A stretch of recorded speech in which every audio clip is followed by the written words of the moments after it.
ब्रह्मेण तस्मै श्रीगुरवे नमः।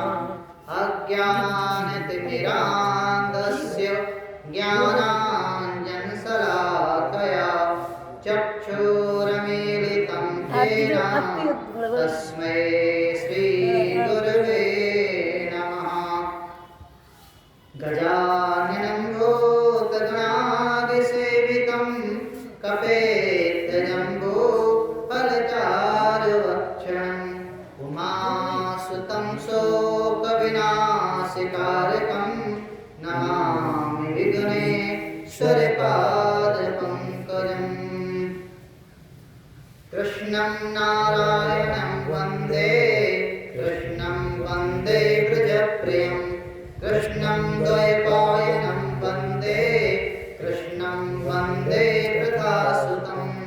सच्चिदानन्दरूपाय विश्वोत्पत्त्यादिहेतवे तापत्रयविनाशाय श्रीकृष्णाय वयं नमः। यं प्रभजन्तमनुपेतकृत्यं द्वैपायनो विरहकातरया जुहाव पुत्रेति तन्मयतया तरवोऽभिनेदो तं सर्वभूतहृदयं मुनिमानतोऽस्मि।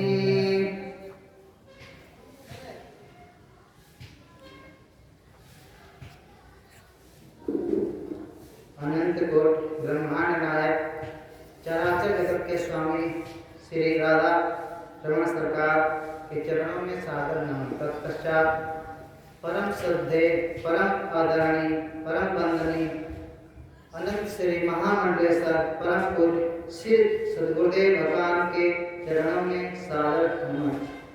उपस्थित सभी भक्तजन संतजन सभी के हृदय में उपस्थित उस सच्चिदानंद घन परमात्मा को सादर नमन।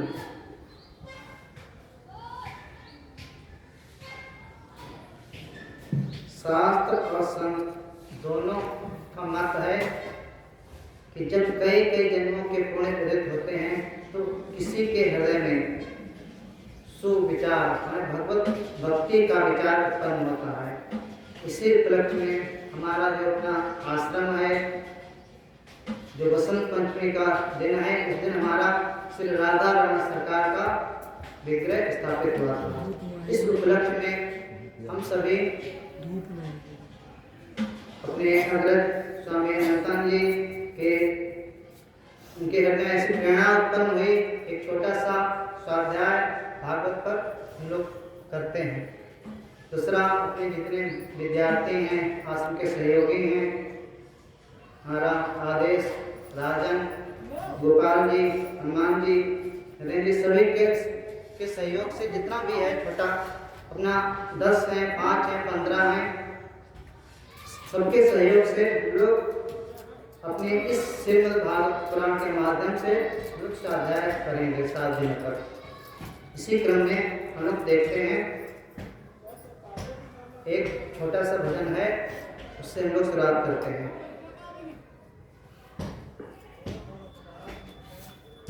हे नाथ अब तो ऐसी दया हो जीवन निरर्थक जाने न पावे। हे नाथ अब तो ऐसी दया हो जीवन निरर्थक जाने न पाए। यहाँ मन न जाने क्या क्या दिखाए, यह मन न जाने क्या क्या दिखाए। कुछ बन न पाया मेरे बनाए, कुछ बन न पाया मेरे बनाए। संसार में ही आसक्त रहकर, संसार में ही आसक्त रहकर दिन रात अपने मतलब की कहकर, दिन रात अपने मतलब की कहकर सुख के लिए लाखों दुख सहकर, सुख के लिए लाखों दुख सहकर दिन हम अभी तक तक यूं ही बिताए, दिन हम अभी तक यूं ही बिताए। हे नाथ अब तो ऐसी कृपा हो, हे नाथ अब तो ऐसी कृपा हो, जीवन निरर्थक जाने न पाए, जीवन निरर्थक जाने न पाए।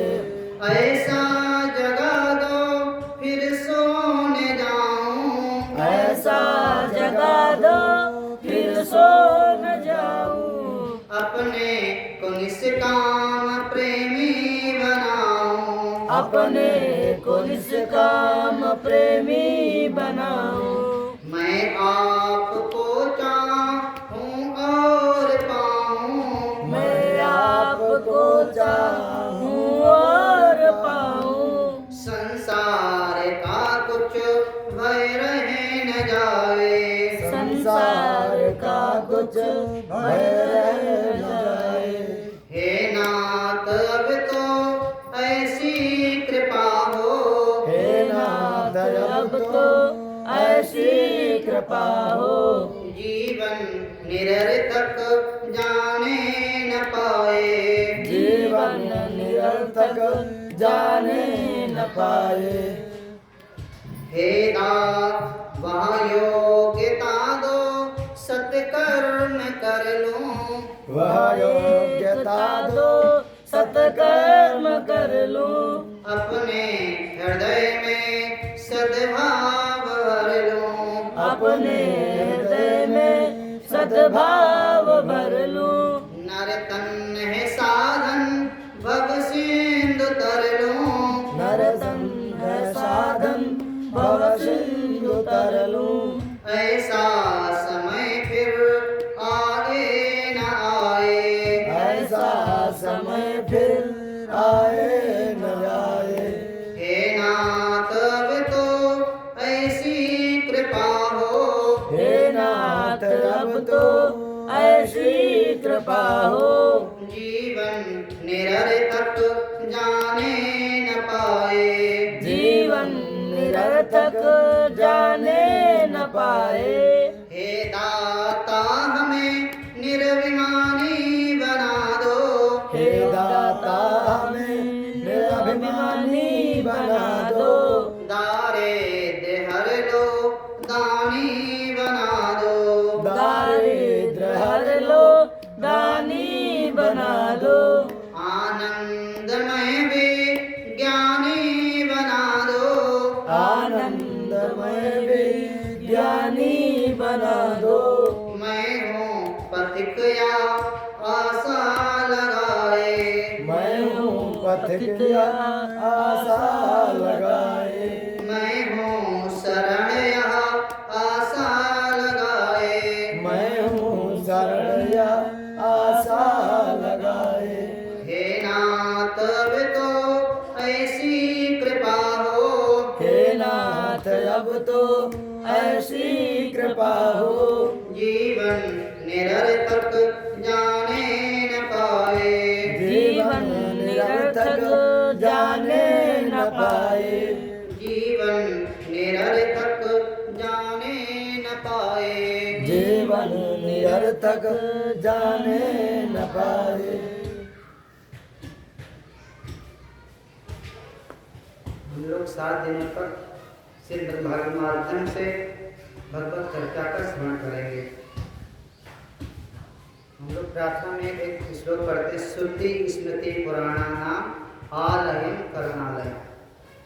तो उसका अर्थ है कि भगवान वेद व्यास जितने भी ग्रंथ हमारे हैं तो सब व्यास द्वारा ही रचित हैं।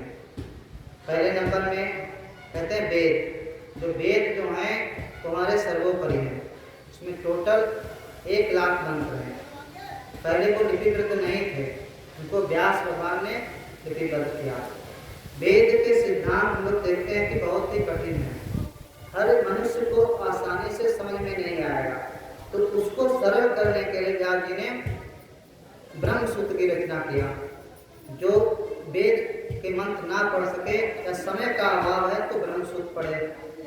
उसमें भी कहा कि तब भी हम लोग कहते हैं कठिन चीज़ें हैं, विद्वानों के मध्य की बात है। हम लोग कहते हैं कि जब तक कोई सरल तरीके से हमको नहीं समझाओगे कथाओं के माध्यम से, तब तक हम नहीं समझ पाएंगे। तो उसको भी सरल करने के लिए पुराणों की रचना किया।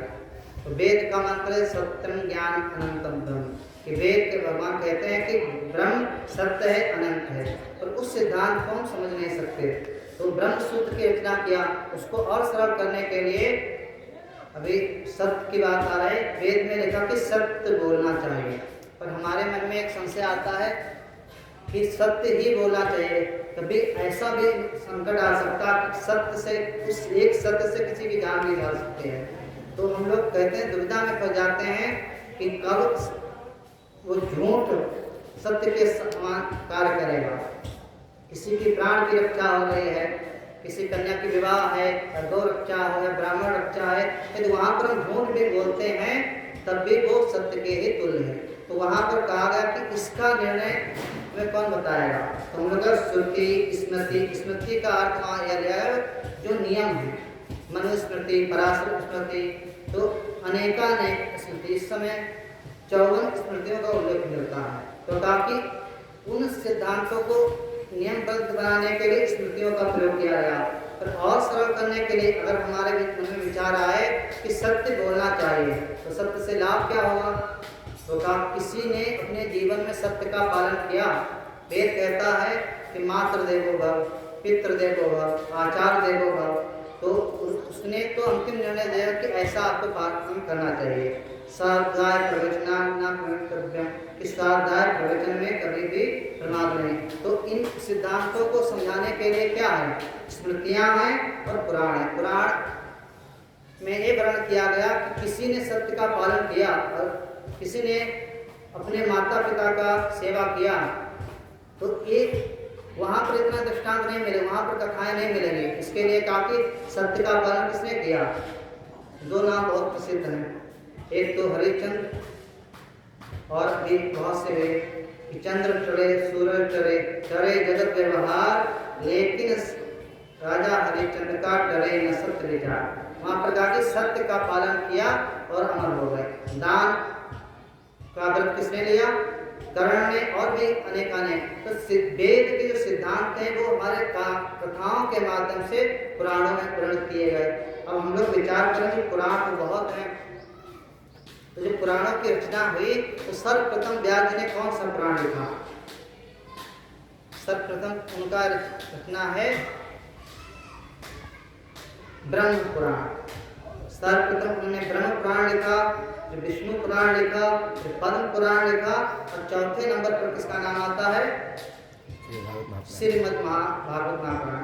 और थोड़ा विचार करो कि जिस भी पुराण का नाम लिया गया, अभी हम लोग कर रहे पढ़ते थे किसी जगह कि उपनिषद है, किसी के पहले नाम से केत है, अटक्या है, किसी शाखा का है। तो पर जितने भी पुराण हम लोग देखते हैं, शिव पुराण हो, देवी भागवत हो, या नारद पुराण हो, गरुड़ पुराण हो, किसी न किसी के नाम से यह आता है। पर हमारा जो श्रीमद् भागवत महापुराण है, इसमें किसी का नाम नहीं, भागवत।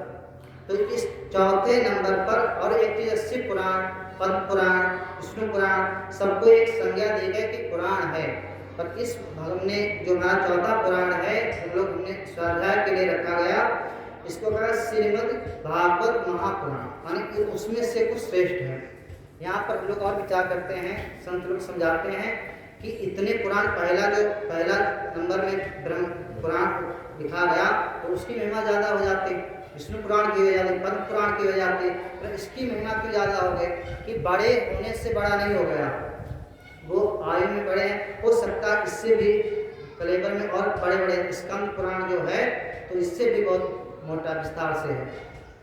तो वहाँ पर दिखाया गया कि विषय वस्तु से नहीं, पर ये जो भागवत महापुराण को इसलिए संज्ञा दिया गया, श्रेष्ठ मान लिया गया 18 पुराणों में से, क्योंकि इसमें भक्ति, ज्ञान, वैराग्य, और किसी एक पुराण में देखना, शिव पुराण है, हम पढ़ेंगे तो वहाँ पर शिव जी की महिमा है, देवी भागवत पढ़ेंगे तो देवी जी की महिमा है, नारद पुराण, पद्म पुराण, सारे ग्रंथों में भगवान की चर्चा है। पर ये जो हमारा भागवत महापुराण है, इसमें भगवान के 23-24 अवतारों की कथाएं हैं, भगवान विष्णु के।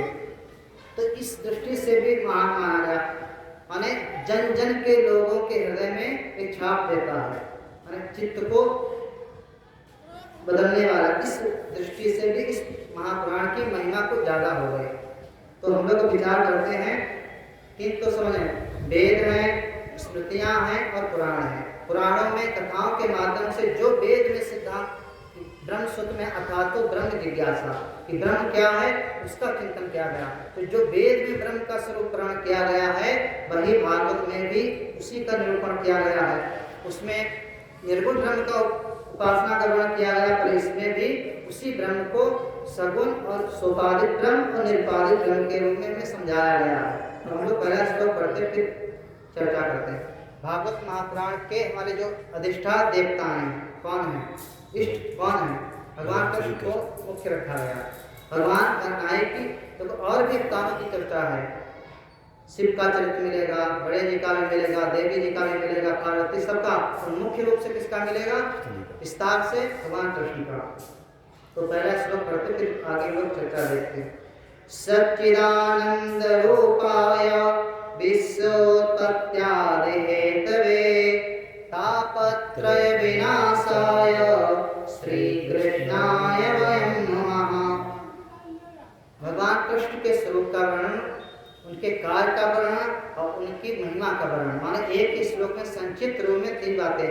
भगवान कृष्ण कैसे हैं कि सच्चित आनंद, एक होता रूप, एक होता स्वरूप। देखो मनुष्य तो है हम, पर कई बार कहते हैं ये व्यक्ति भेड़िया के जैसा है। तो भेड़िया उसके स्वभाव को स्वभाव में, ताकि रूप बाहरी दिखाई देता है, स्व माने वो अंदर का भाव। तो भगवान का स्वरूप हम कृष्ण अवतार लिया होगा तो हम रूप को देख कर नहीं निर्णय ले सकते हैं। तो वो कैसे हैं, सच्चित आनंद स्वरूप है। और कार्य क्या है, विश्वोत्पत्ति हेतु, विश्व की उत्पत्ति, स्थिति और संहार के वे हेतु हैं। दूसरा कहा गया कि भगवान तो ऐसे हैं, स्वरूप उनका ऐसा, कार्य ऐसा है, तो हम उनकी शरण में जाएं तो हमको क्या लाभ मिलेगा कि तापत्रय विनाशाय श्री कृष्णाय वयं नमः। कि भगवान को प्रणाम करते हैं। प्रणाम क्यों करते हैं, बिना उद्देश्य को या बिना कुछ लाभ के नहीं करते हैं लोग। तो कहा कि हम उन भगवान परमात्मा की शरण में जाएंगे तो एक लाभ हमको मिलेगा, तापत्रय विनाशाय, भौतिक, दैविक और आध्यात्मिक कि तीनों तापों से हम बच जाएंगे। और एक चीज और कहा यहाँ पर कि कृष्ण जो क्यों ही नहीं प्रणाम करते हैं, श्री कृष्णाय वयं नमः। उनकी आराध्य शक्ति जो है उनके साथ हम उनको शरण में माने प्रणाम करते हैं। इस तरीके से भागवत महापुराण का प्रथम श्लोक व्यास भगवान ने रचित किया। उसके बाद सुखदेव मुनि की प्रार्थना की गई।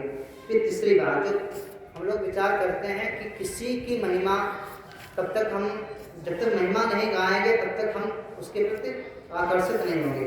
तो अब विचार करो, अभी हम लोग कर रहे थे कि 3 पुराण हैं, विषय वस्तु में भी हो सकता ज़्यादा हो और भी चीज़ें उसमें ज़्यादा हो सकती हैं, पर इसकी महिमा इतनी ज़्यादा क्यों हो गई। तो 2 कारण बताया गया। इसकी महिमा को 2 पुराणों ने विस्तार से गाया। जो हम लोग पढ़ते हैं गीता पुस्तकों ने रखा कि पद्म पुराण जो है उसमें 6 अध्यायों में, और भी होगा जो पढ़ेंगे हम लोग देखेंगे, उसमें लिखा 6 अध्यायों में भागवत महापुराण की विशेष में। जैसे गीता जी की महिमा हम पढ़ते हैं, हल्का सा 5 श्लोक दिए हैं, पर किसी कोई पुराण को उठा के हम देखेंगे तो माँ पार्वती ने पूछ दिया शिव जी से गीता पाठ का क्या लाभ है, तो वहाँ विस्तार से मिलेगा। इसी तरीके से उसमें पद्म पुराण में 6 अध्यायों में विस्तार से इस भागवत महापुराण की महिमा गाई है उसमें। और दूसरा कहाँ है, स्कंद पुराण, कि 2 पुराणों ने भागवत ग्रंथ की जो महिमा है विस्तार से गाया। तो यहाँ पर लिखा गया कि जो प्रारंभ में जो हम लोग सुनते हैं, कथा व्यास लोग सुनाते हैं, तो वो कहते हैं कि ये पद्म पुराण से लिया गया है। अब हम विचार करें कि ये श्रीमद् भागवत महापुराण कहाँ से प्रकट हुआ। इसका नैमिषे सूतमासीनम् अविवाद्य महामतिं कथामृत रसास्वाद कुशलासोनिको ब्रवीत। एक समय की घटना है और कुछ घटनाएं हैं। जितने भी पुराण सबका एक संयोग होता है।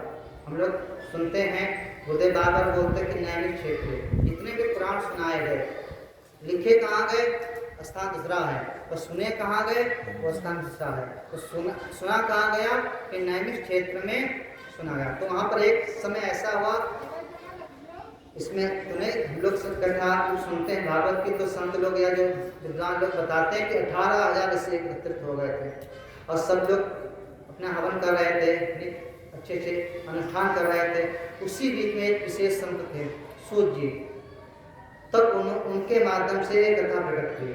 उसमें भी बहुत महात्मा होते हैं, कुछ सुनाने में अच्छे होते हैं, कुछ पूछने में अच्छे होते हैं। तो वहाँ कहते हैं कि नैमिष क्षेत्र में एक सौनक जी ने सूत भगवान को व्यास के रूप में बैठाया और उनसे कहा कि हे महामती, आप हमको कुछ बतलाइए। कि क्या बताएं? तो चर्चाएं तो बहुत हो जाती हैं, तो कहा कि ऐसी चर्चा करें हम लोग कि कथामृत रसास्वादा कुशला सौनिको गृहे।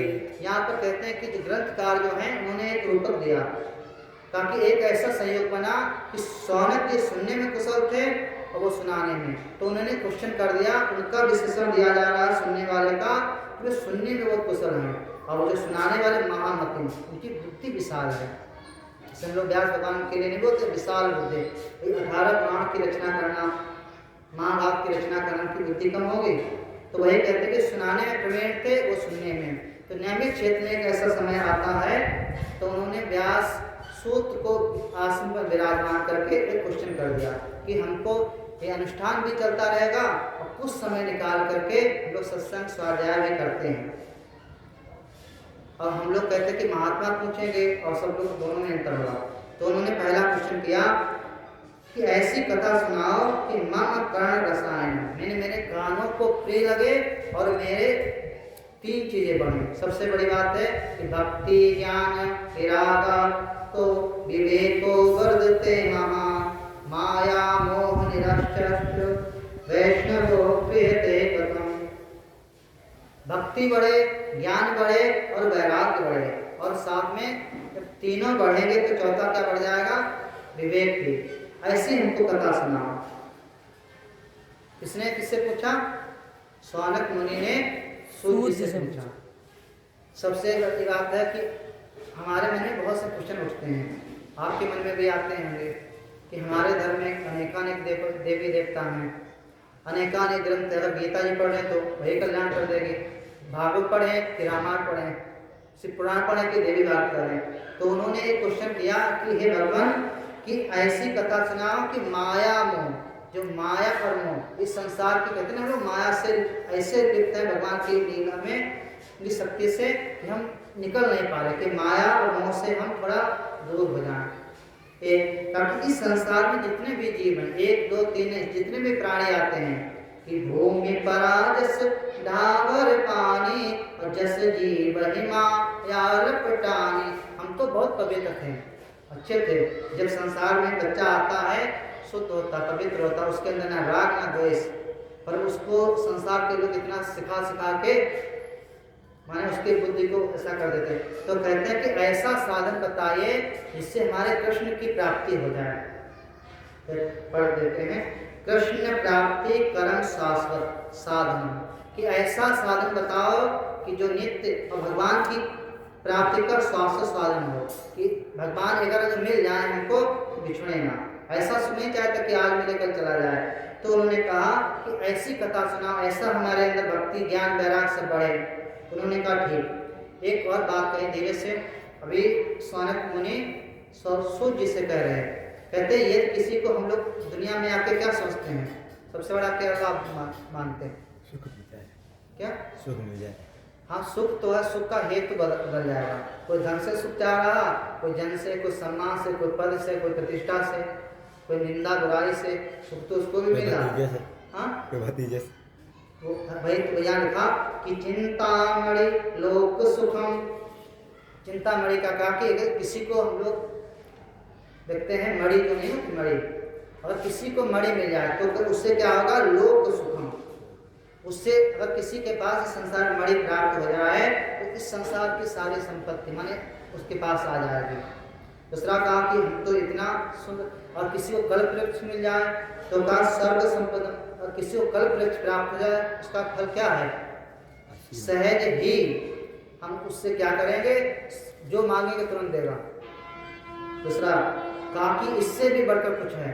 हम तो समझते थे यही सबसे श्रेष्ठ है कि चिंतामणि लोक में सुख दे सकती है और कल पर मिल जाए तो सर्वलोक के सुख प्राप्त कर सकते हैं।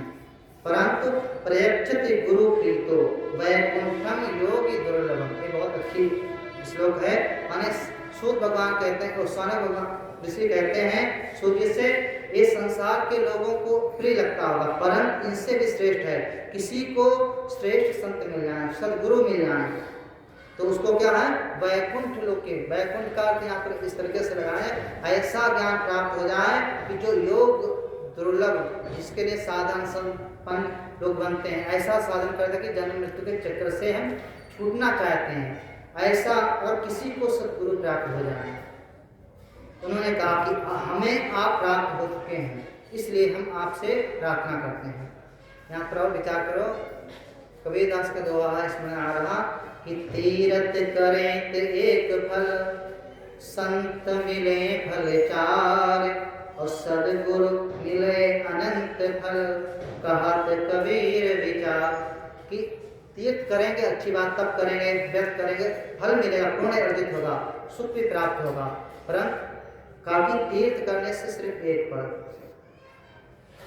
भाषा है उनकी, चिंतन है संतों का, काफी तीर्थ करे ते एक फल, संत मिले फल चार फल क्या मिल जाएंगे, दिमाग लगाओ। धर्म, संत के पास जाओगे तो कहीं कहेंगे कि रुद्र से कराओ, है ताकि अखंड पाठ कराओ, कुछ तो कुछ कहीं फंसा देंगे, फंसा या कराएंगे जबरदस्ती करा देंगे हमसे। तो वो भी अगर कोई दीपक जला रहा है, भगवान का नाम कर रहा है मन से या किसी भी तरह से, उसको लाभ तो मिलेगा ही, मन तो शांत होगा।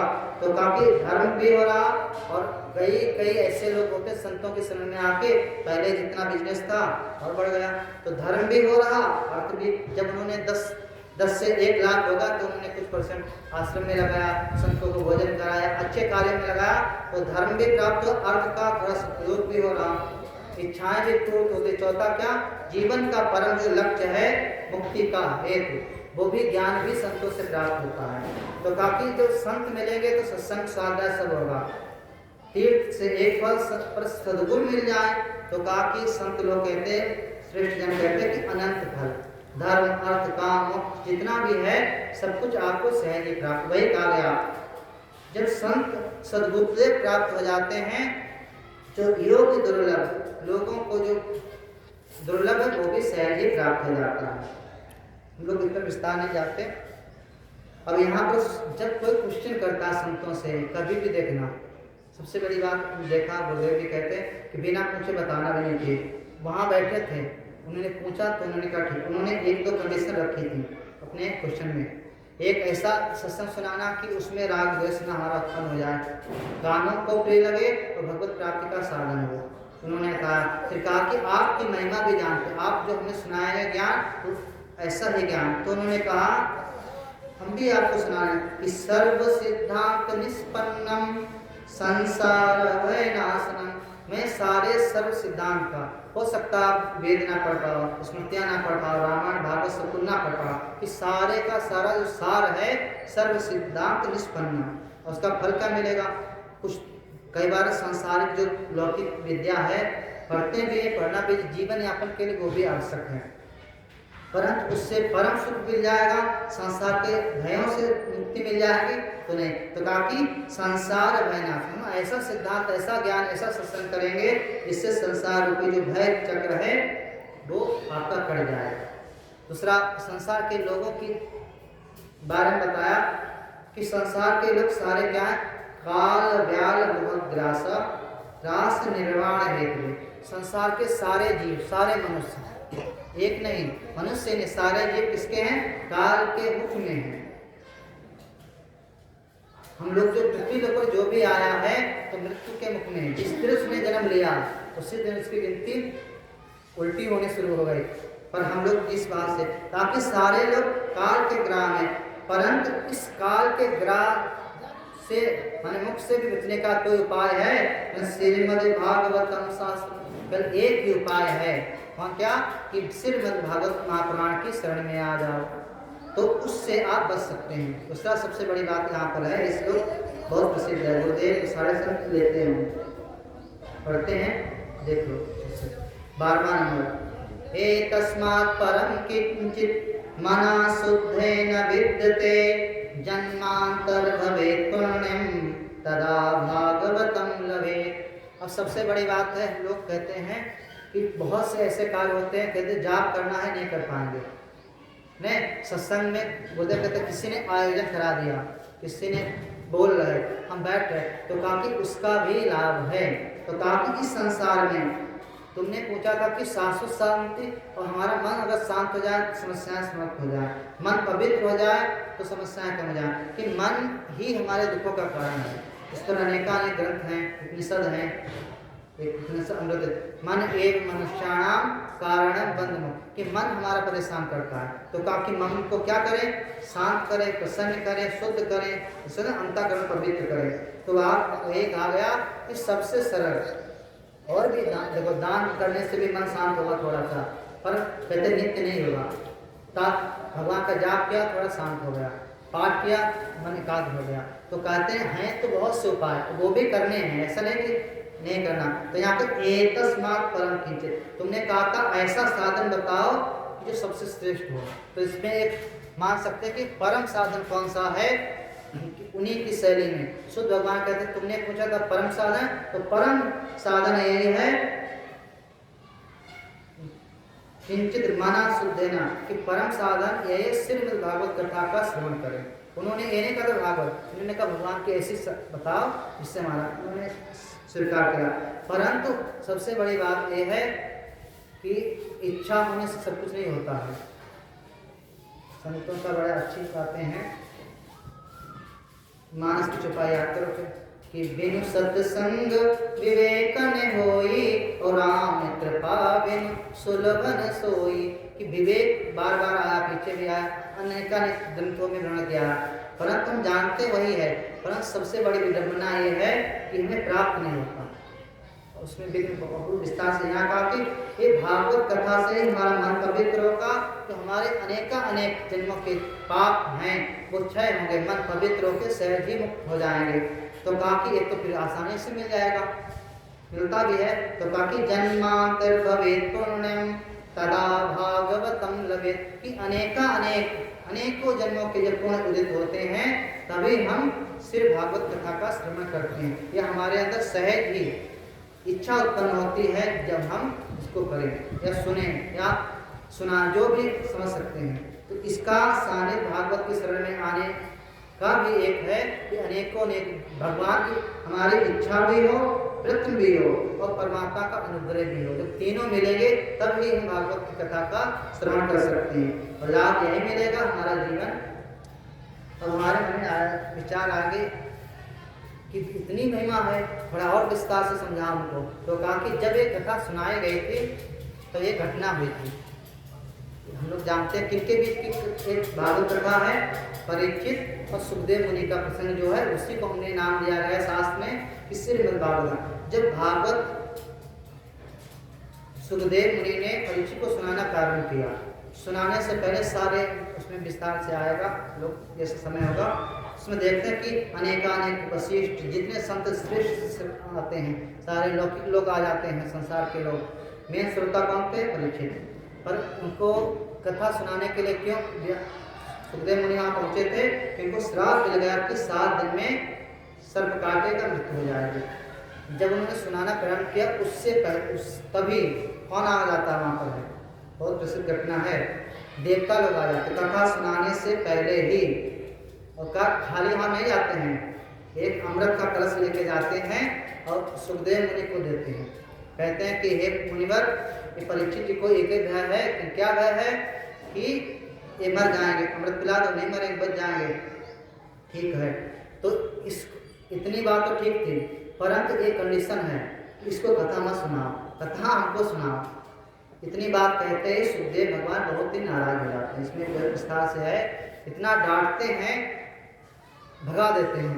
नंबर 1 वहाँ पर गुरुदेव या संत लोग समझाते हैं कि गए थे बस सत्संग सुनना था, देवता लोग थे, तो वहाँ सत्संग में कोई गेट नहीं होता है, किसी को मनाही नहीं होती है, कोई भी आए तो उनके मन में एक तो सुनना तब तो आराम से बैठ के सुना, पर नंबर 1 उनके अंदर द्वेष भावना थी, हमको सुनने को मिले इसको ना मिले, एक गलती।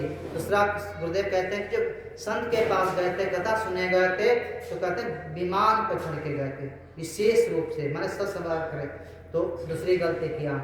तो कहा इस तरीके से 2-3 गलतियां उनके जीवन में होती हैं, इस वजह से उनको खाली हाथों से लौटना पड़ता है, कथा भी नहीं सुनती और तिरस्कार और मिलता है। अरे दूसरे बाबा ने तो देवताओं के लिए और बड़ा बोला है कहीं कि यहाँ कुल मिला के कि इसकी महिमा इतनी है कि देव लोग भी इसको आसान, देवता लोग भी आसानी से सुन नहीं सकते, प्राप्त नहीं कर सकते। ये तो हम लोग सुनेंगे। अब हम लोग विचार करना धीरे धीरे, हम भी कंफ्यूज होते, आप भी, सभी लोग जो बहुत बार बार सुनेंगे तब चित्त में हम लोग जो अभी अध्याय जो पढ़ रहे 6 अध्याय में 3 कथाएं आती हैं। अभी हम लोग क्या सुन रहे थे, इस नैमिष क्षेत्र में सूत जी से सौनक ऋषि ने पूछा, तो उसके अंदर से एक कथा और आ गई, हल्की सी आ रही कि परीक्षित जी का, ये तो प्रसिद्ध है, पर इसके अंदर दूसरी उन्होंने तो सुनाना शुरू किया तो कहा कि एक घटना हुई, एक घटना बताते हैं, फिर कहा एक बहुत प्रसिद्ध घटना हुई थी। क्या कब हुई, कहा कि नारद जी के मन में, उससे पहले एक प्रसंग और आता है, देखते हैं कि जब परीक्षित जी को सुखदेव मुनि ने सुना दिया पूरी कथा, मुक्त हो गए 7 दिन में ही, तब ब्रह्मलोक में सारे लोगों में चर्चा होने लगी कि एक ऐसा ग्रंथ है जो बहुत सरल 7 दिन में ज्ञान माने मुक्त कर देता है। पढ़ते हैं श्लोक, देख लो। राख्यो मोक्षम तथा वेक्ष पुराधा तपि विस्मृता सत्यलोके तुलां बद्धा प्रलयत् साधनत्तज। सत्यलोके माने ब्रह्मा जी ने ऐसा कहा कि ऐसा इसके इतना इसकी महिमा है, इसके बराबर वेद भी हैं, उपनिषद भी हैं, सब कुछ है, उससे भी श्रेष्ठ है। तो सारे ऋषियों ने, सारे श्रेष्ठ लोगों ने विचार किया कि इस भागवत में इतनी सामर्थ्य है, एक प्रसंग आगे आएगा या अभी देख लो कि इतनी भागवत की महिमा कैसे हो गई। वेद हमारे काम नहीं है, उनसे भी ज्ञान प्राप्त कर अभी मुक्त हो जाएगा व्यक्ति। तो यहाँ कहा गया कि ये भगवान का केवल एक पोथी नहीं है, एक तरह से समझो, एक भगवान का साक्षात वाङ्मय स्वरूप है। इसके लिए इसी प्रसंग में आगे आता है विस्तार से, जब भगवान यहाँ से जाने लगते हैं तो उधर ये जो होते भगवान से प्रार्थना करते हैं कि आप तो जा रहे हैं, तो उन्होंने कहा हम अपने सारी शक्ति के साथ हम भागवत में प्रवेश करते हैं और जो भी इसका कथा श्रवण करेगा उसका परम कल्याण होगा। इस तरीके से इतना समझें कि उन्होंने 7 दिन में परीक्षित जी ने सुना, उनका कल्याण हो गया।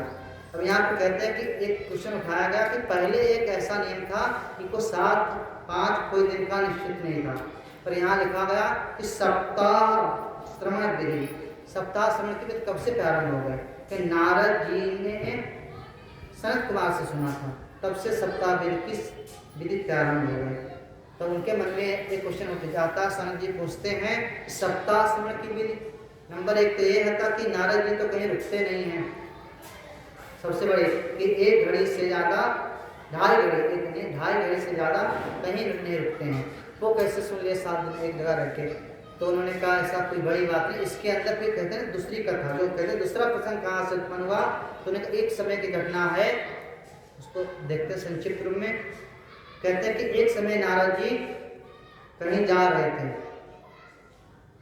वो उनके भाई जो ने सनत कुमार सनातन, इसमें लिखा है विशाला कोई स्थान है विशाला नगरी, तो वहाँ पर चारों भाई अपनी चर्चा कर रहे थे, भगवत चर्चा। वहीं पर नारद जी बहुत दुखी मन से पहुँचते हैं और उनको उनके भाई देख लेते हैं। पढ़ते हैं श्लोक, कथम ब्राह्मण दीन मुखा कुतश्चिंतात रोगान् त्वरितं गम्यते कुत्र कुतश्चागमनं तव।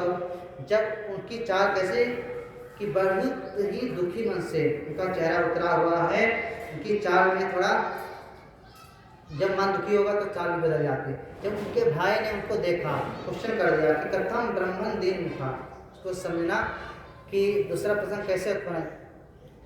तो नारद जी को देख के सनत कुमार ने रोक लिया कि कैसे, क्या कारण है। चिंता करो, चिंता का कारण क्या। पहले नंबर में कहा कि तुम ब्राह्मण कुमार हो, संत हो, तो तुम्हारे चेहरे पर उदासी अच्छी नहीं लग रही है। और तरीतम कम, तो तुम तो अभी इन्हें रुके नहीं थे, जा रहे थे, तुमको रोक लिया कि कहाँ से आए हो और कहाँ जा रहे हो। अब तीसरा कहते उत्कर्षागत, कहाँ जा रहे हो। और आपके चेहरे को देख के ऐसा लगता है जैसे किसी व्यक्ति का संपूर्ण धन नष्ट हो जाता है, वैसे ही तुम्हारा चेहरा प्रतीत हो रहा है। उन्होंने कहा तवेदम मुक्त संगस्य, माने उस तुम तो सदा ही मुक्त संग, माने जो बैरागी हो फिर किस बात की चिंता।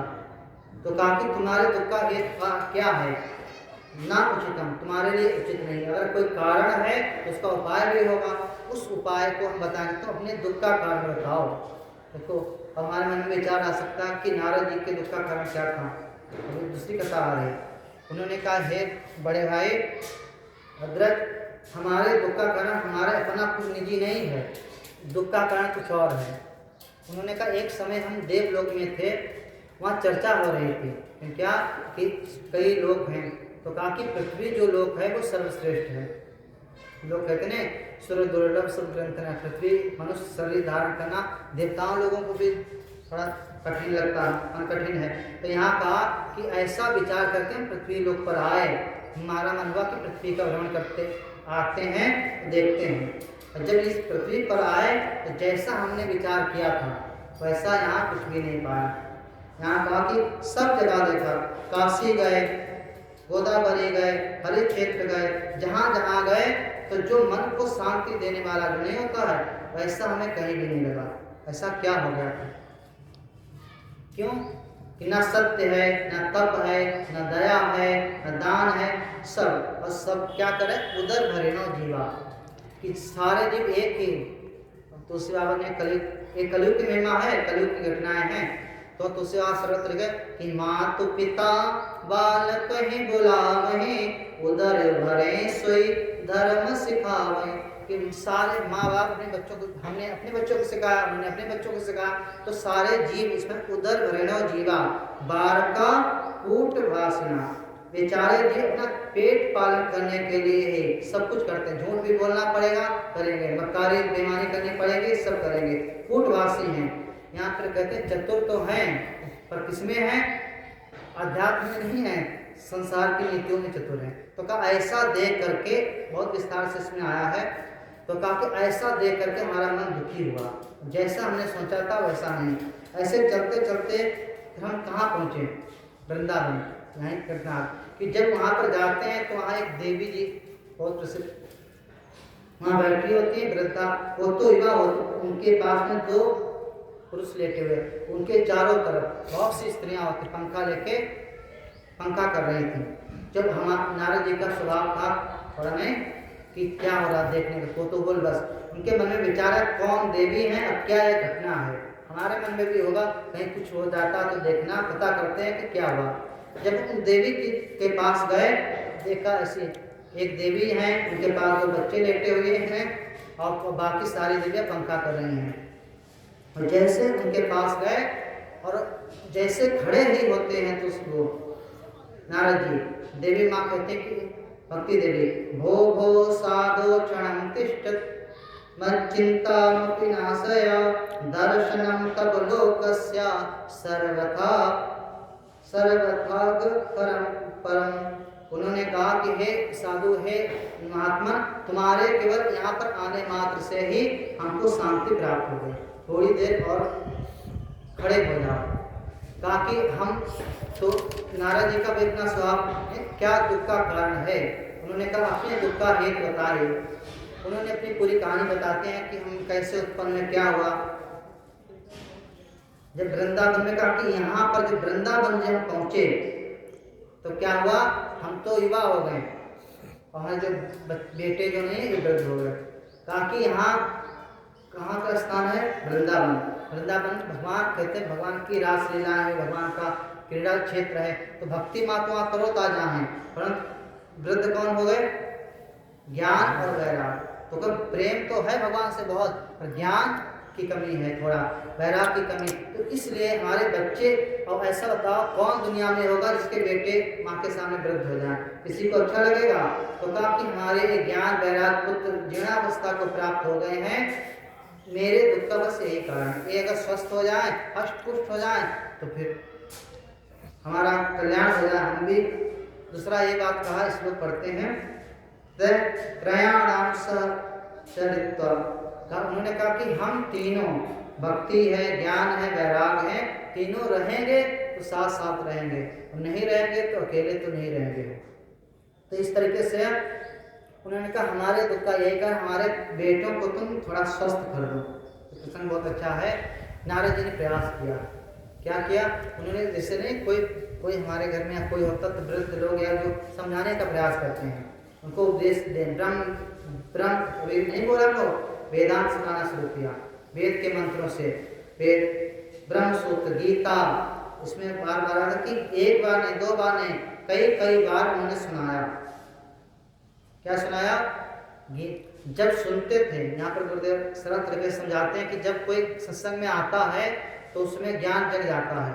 और हम लोग विचार करो कि ज्ञान और वैराग क्या है, कि भक्ति माँ के पुत्र हैं। अगर हमारे अंदर प्रेम है तो जिससे प्रेम है तो उसके बारे में जानने का प्रयास करेंगे, उसके लिए कुछ त्याग व्यक्ति भी आएगी। कई बार घर के काम को छोड़ेंगे भी तो उसके लिए टाइम निकालेंगे। तो वही कहा गया कि भक्ति जब आपके अंदर होगी तो सहज ज्ञान उत्पन्न होगा, सहज वैराग भी उत्पन्न होगा। तो यहाँ पर वही कहा, जब उन्होंने पूरा प्रयास कर लेते हैं, नारद जी शांत हो जाते, तब उनके मन में चिंता बढ़ जाती है कि वेदांत के मंत्रों से, गीता के पाठ से ये नहीं हो रहे हैं, तो कुछ तो कारण है। तो उन्होंने कहते हैं वहां पर एक आकाशवाणी होती है। क्या आकाशवाणी होती है? कि हे देवर्षि मुनि, एक ही उपाय है, क्या? कि सत्कर्म करो, और सत्कर्म करोगे तो ये जो इनके पुत्र हैं ज्ञान और वैराग्य स्वस्थ हो जाएंगे। बस बहुत विस्तार से संत लोग इसको सुनाते हैं। जब वो चलते हैं और किसी संत के पास पहुंचते हैं तो पूछते हैं कि सत्कर्म बताओ क्या होता है, तो कोई भी बता नहीं पाता। क्यों? कहा कि समस्या, एक बात कोई होती घटना तो चारों तरफ फैल जाती है।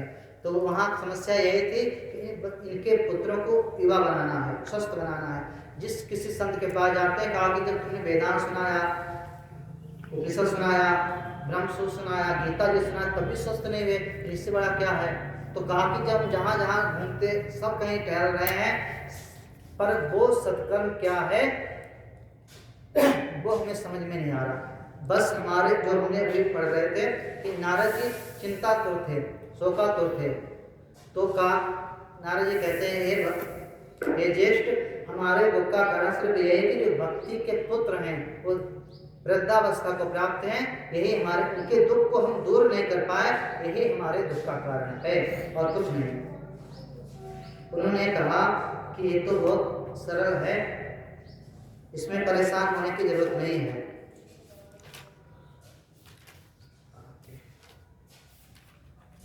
उन्होंने कहा एक ही उपाय है, क्या? कि भागवत कथा का श्रवण करेंगे तो माँ भक्ति का दुख दूर हो जाएगा। ऐसी आपस में चर्चा होती है दोनों के बीच में। और एक कथा हो गई कि माँ भक्ति देवी कहाँ थी? वृंदावन में। और ये लोग कहाँ थे? बद्री विशाल, विशाला नाम बद्री विशाल। सनत कुमार की भेंट, सनत कुमार उनकी कहाँ हुई? बद्रीनाथ में। और वो तो उन्होंने कहा अगर हम सत्संग सुनाएंगे, आयोजन करेंगे, पर एक कंडीशन है, थोड़ा वो चलें, थोड़ा हम चलें। तो कहते हैं कि सनत कुमार वहाँ हरिद्वार आते हैं और भक्ति देवी वो भी हरिद्वार, दोनों लोग वहाँ पर उपस्थित होते हैं। उपस्थित होने के बाद क्या होता है? सूत जी कहते हैं कि सनत कुमार ने भक्ति देवी को माने स्थापित करके, जो भी वहाँ हुआ होगा, नारद जी विशेष रूप से इसमें श्रोता बनते हैं और कथा सुनाते हैं। जब कथा सुनाते हैं तो भक्ति देवी प्रसन्न हो जाते हैं, उनके पुत्र जो होते हैं वो भी विवाह हो जाते हैं और उनका दुख भी दूर हो जाता है। और 7 दिन का ही सत्संग हुआ था, जो एक कथा हुई थी तो 7 दिन में, और उनका दुख कट जाता है। अब हम लोग विचार करते हैं 2 कथा तो हो गए, नैमिष में एक कथा एक प्रकट हुई। अब उन्होंने कहा कि हे नारद जी, तुम जो तुम हमारे पास सत्संग सुना है, इसकी महिमा, भागवत जो शास्त्र की महिमा है, ये सरल नहीं, इसके विषय में हम एक कथा और आपको सुनाते हैं।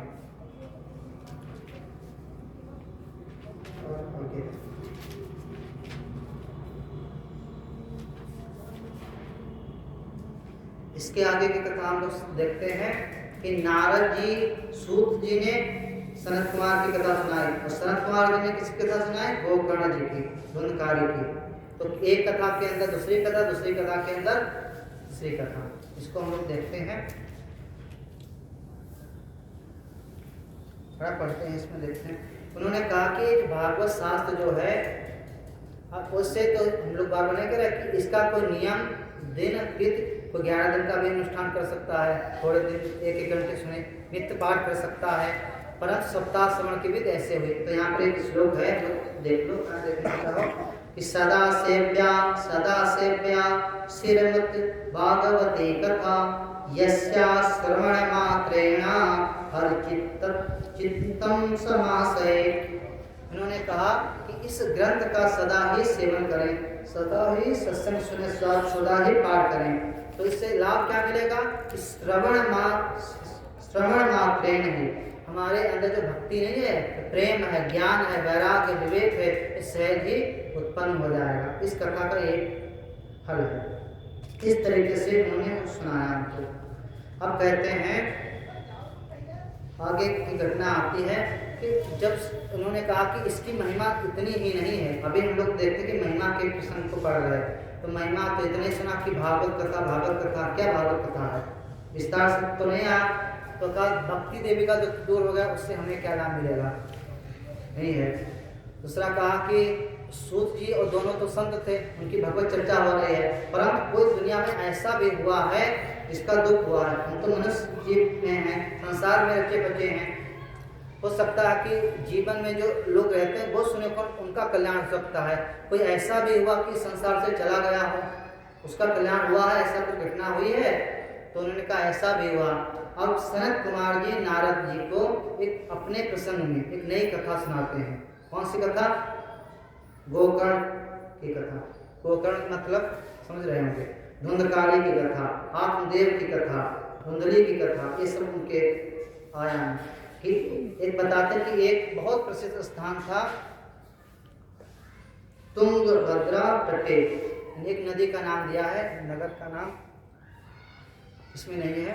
उसमें कहते हैं कि एक नदी है तुंगभद्रा, वहाँ उस नदी के तट पर एक नगर था, वहाँ एक ब्राह्मण देवता रहते थे। ये कथा हम लोग सुनते हैं और ये भागवत शास्त्र की जो महिमा है इसमें विस्तार से समझाया गया कि जीव का कल्याण तो होगा, परंतु हम तो सुन के कल्याण कर लिया, दिन टाइम पुण्य अर्जित हो गया, मन पवित्र हुआ, परंतु कभी ऐसा भी हो सकता है कि हमारे कोई पितर लोग या कोई ऐसा गलत काम किए हों, अधोगति में चले, प्रेत योनि में चले, उनका कल्याण हुआ कि नहीं, तो उसको समझाने के लिए एक कथा सनत कुमार ने नारद जी को सुनाई। एक घटना ऐसी है बहुत प्रसिद्ध क्या है कि एक नगर था तुंगभद्रा नदी के तट पर एक ब्राह्मण देवता रहते थे। उनका क्या नाम था? आत्मदेव थे। तो उनकी घटना है। तो कहते हैं वो कैसे थे? बहुत ही कुशल थे। किसमें थे? पंडिताई करने में, अच्छे अनुष्ठान करने में, सब कुछ। पढ़ लो तो समझ में आएगा। श्लोक 17वां 18वां श्लोक है, देख पा पेज नंबर 55 नंबर, थोड़ा पढ़ें देखो। उनका परिचय दिया गया, माने हमारा ग्रंथ का एक अद्वितीय शैली होती है। इसे अभी पढ़ा तो सुनाने वाले की महिमा बताई जाती है, सुनने वाले। सुनाने वाला कैसा है? क्योंकि वो ब्राह्मण का परिचय दिया जा रहा है। ग्रंथकार जो हैं, जिन्होंने भी लिखा है, उनके ब्राह्मण कैसे हैं? स्रोत स्मार्तेषु तो द्वितीय भास्कर मतलब उनके जैसा कोई कर्म कांड कराने वाला हो सकता है गाँव में बिरले कोई हो। अद्वितीय मतलब उनके जैसा कोई था ही नहीं, नंबर 1। पर एक और चीज थी, गुरुदेव संत लोग कहते हैं कि अच्छी बातें होती हैं, बुरी भी होती हैं, परंतु उनका जीवन भिक्षा वाला था, सहज होता है। ब्राह्मणों का जीवन है अनुष्ठान पूजा पाठ से, तो भिक्षुको वित्त लोके माने इस संसार में अनुष्ठान पूजा पाठ करके अपना जीवन यापन करते थे। और उनकी एक पत्नी थी तत्प्रिया धुंधली स्मृता, उनकी पत्नी एक थी, उसका बड़ा प्यारा नाम था धुंधली। ये प्रसिद्ध घटना है, उन्हीं पर दोनों का प्रसंग है। यहाँ पर कहते हैं कि पहले आत्मदेव का परिचय दिया गया, उनकी पत्नी का धुंधली, उसका थोड़ा सा परिचय दिया गया कि वो लोक वार्ता रता हो गया, माने वो संसार के लोक में अपना बातचीत करने में नहीं कोई होता, बातचीत नहीं कर पाता समाज में, तो उनकी पत्नी थी बहुत निपुण थी, किससे कैसे बात करनी, किसको कैसे डील करना है ये आता था। पर उसका स्वभाव भी था क्रूर, झगड़ालू प्रवृत्ति भी थी, बहुत जल्पित, अपनी ही बात को स्थापित करने में प्रवीण थी, और भी बहुत से, और कृपण थी, ये स्वभाव था, कला भी था, ये सब दोष है। परंतु एक अच्छा काम था उसके जीवन में कि अपना घर का काम जो नहीं व्यवस्थित रूप से रखती थी, माने गृह कार्य में बहुत ही निपुण थी। उनकी पत्नी का नाम धुंधली था और वो ऐसा स्वभाव वाली थी। दो चीज़ों का निरूपण कर दिया गया। हम लोग देखते हैं कई बार सब कुछ होने के बाद भी बहुत अपूर्णता रहती है, तो इनके जीवन में भी यहाँ की धन की कमी नहीं थी, पर विचार क्या था कि अपना अनुष्ठान करते करते अपना जीवन यापन करते थे।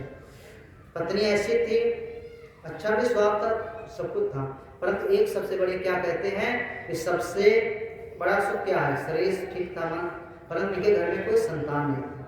तो हम लोग कई बार देखते हैं घर परिवार में कई बार ताने मिलते हैं सुनने को, तो इनके पुत्र नहीं था, तो एक बार कहीं जा रहे होंगे तो इनकी पत्नी को तो नहीं मिलता सुनने को मिला था, इनके जो आप देखते इनको कुछ सुनने को मिल रहा। देखो सुबह कई बार ऐसा होता है कि कोई देखता है तो अपशब्द बोलता है, सामने नहीं बोलेगा अनसुना, तो उनको कुछ ऐसा बोला गया तो उनको बहुत ही कष्ट हुआ और इन्होंने इतना दुख हुआ। ऐसे एक घटना नहीं कई घटनाएं जीवन में हुई होंगी। तो इन्होंने एक दिन घर से बाहर निकल जाते हैं, जंगल की तरफ जाते हैं, इसमें देखा है, वहां जाके रोने लगते हैं। वन को जाकर दोपहर के समय एक तालाब के किनारे अभाव के दुख के कारण, अभाव क्या है, पुत्र नहीं है, उस पर इस दुख के कारण तालाब के किनारे बैठ के मरने का विचार कर लेते हैं और बहुत दुखी मन से बैठे हुए होते हैं। तो कहते हैं आप लोग जब वहाँ बैठे हुए थे उसी समय संयोग बस क्या हुआ कि वहाँ पर एक संत आते हैं और संत भाई सहज हम भी होंगे पास में, तो पूछेंगे क्या है। श्री नारद जी से पूछा गया, जिससे सन्यासी ने पूछा कि हे ब्राह्मण देवता, तुम देखने में विद्वान लगते हो, सब कुछ ठीक है, अच्छे घर से लगते हो, परंतु आपका चेहरा थोड़ा उदास है, ये अपने दुख का कारण बताइए।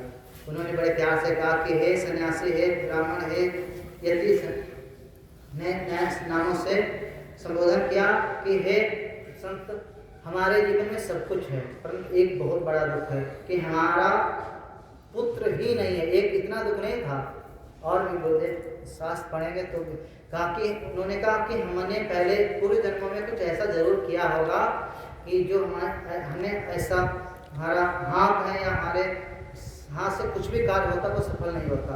हम लोग सुनते हैं गांव परिवार में कि कुछ ऐसे लोग होते हैं कि कोई भी बीज बो देंगे उगाएगा बेल, और कुछ ऐसे महापुरुष होते हैं छू भी लें तो सूख जाएगा पेड़, पता है। तो कहते हैं इनका हाथ शुभ है। गुरुदेव या संत महापुरुषों से क्यों कहते हैं कि उनका हाथ लगेगा तुम्हारा कार्य शुभ। तो उन्होंने कहा कि हमारे घर में पुत्र नहीं, इतना ही नहीं दुख हमारे घर में जो गाय है उसको भी, माने एक गाय है, कई गाय उसने भी बच्चा नहीं दिया। हम और किसी पेड़ को लगा दे कटहल अमरूद तो उसमें फल ही नहीं आता है।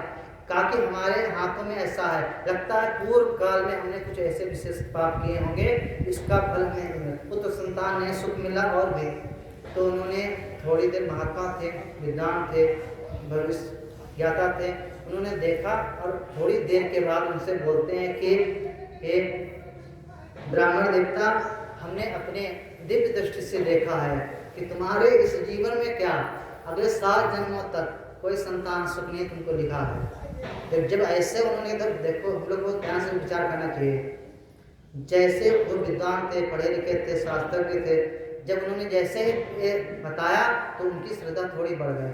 उन्होंने कहा कि हम तो इसी जीवन में दुखी थे, पर ये हमें अगले 7 जन्म की भविष्यवाणी कर रहे हैं। तो लगता है ये जो महात्मा है साधारण नहीं है, ये कुछ विशेष हैं और ये अगर चाहें तो सब कुछ हो सकता है। तो उनके सामने जैसे उन्होंने बोला कि तुम अगले 7 जन्मों तक नहीं हो सकता है, हमारे संतान सुख नहीं मिलेगा, तो वो उनके चरणों में गिर जाते हैं कि भगवान अगर ये आपको इतना ज्ञान है, बता सकते तो हम समझ सकते हैं आप हमको इसी जन्म में संतान सुख दे सकते हैं, माने हमारा पुत्र होगा। तो उन्होंने कहा नहीं, बहुत जिद किया। पहले तो यहाँ पर पढ़ेंगे, उन्होंने कोई भी संत होता है एक बार समझाने का प्रयास करता है, जब समझाने लगते हैं उन्होंने उन्होंने कहा हे ब्राह्मण देवता, तुम तो पढ़े लिखे हो, शास्त्र के हो, संतान नहीं है तो इतने तो दुख है, अपना साधना पूजन ना करके भी मुक्त हो सकते हो।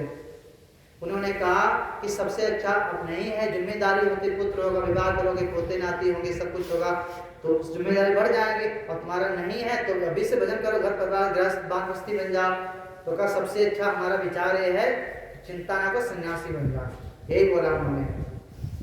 जब उन्होंने कहा कि सन्यासी बन जा, तो कहते ने गुरुदेव ने कहा, यहाँ सुनाए थे कहाँ, ये इतना नहीं। गुरुदेव ने बताया कि नया नया घर में परिवार में लड़ाई होगी, बुढ़े बाबा थे पास, उनके मन गुरुदेव के पास आ गए।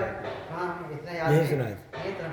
तो गुरुदेव ने उनको समझाया प्यार से कैसा है, बच्चा है, तो बेटे ने या पोते ने कुछ कड़वा बोल दिया था, मन नहीं बैराग आ गए। तो गुरुदेव ने कहा ऐसा है, अच्छी बात है, तुम हमारे पास आओ, यहीं भजन करो। तो उनका मन बिगड़ गया, और कहा कि हम उनकी इच्छा थी कि ये हमारे बेटे को समझाएं, समझ रहे हो। पर गुरुदेव ने क्या समझा दिया कि अब तुम्हारा मन वहाँ अगर तुम्हें यात्रा मिल रही या मन थोड़ा विचित्र हो रहा, तो इधर आ जाओ, कि दुख का हेतु दुख मिले तो जीवन में बैराग गया है, ना कि फांसी लगा लो, ना कि जहर खा लो। तो उन्होंने कहा जो आपके सामने परिस्थितियाँ हैं प्रेजेंट टाइम में, इसका सदुपयोग करो। अगर बंधन में होते तो जिम्मेदारी छोड़ना आसान नहीं है, हम चाहते सन्यासी बन जाओ। उन्होंने एक लाइन में काटा,